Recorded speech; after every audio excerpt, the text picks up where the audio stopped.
thing I could think about is, oh, this is going to have great implications. Political science professors Brianna Mack from Ohio Wesleyan. We have a very long history of political violence in this country. And Dave Cohen from the University of Akron, weighing in on political violence both past and present. There have now been 8 attempts on U.S. presidents or candidates: Theodore Roosevelt, Franklin Roosevelt, candidate George Wallace, then attempts on Gerald Ford, Ronald Reagan, George W. Bush, and now Donald Trump. I think the notion that, well, it's because of the rhetoric that we're hearing, you know, the rhetoric's been pretty tough.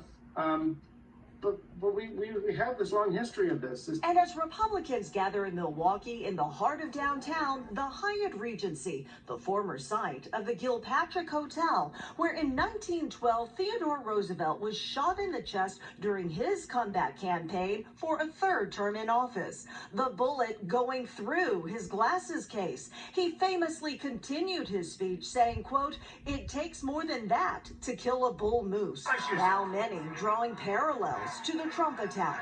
But what impact could it have on the November election? And I would argue that the Biden campaign will have a challenge, because you can no longer attack Trump, you know, on his patriotism or his commitment to the cause, because, you know, he was shot at. The immediate short term, there's certainly going to be a small bump for President Trump in the polls. It's the rally around the flag effect.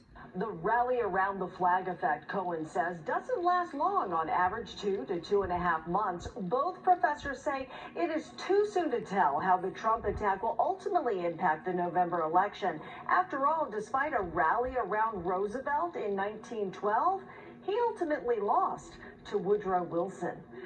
In the newsroom, Lena Bonnie.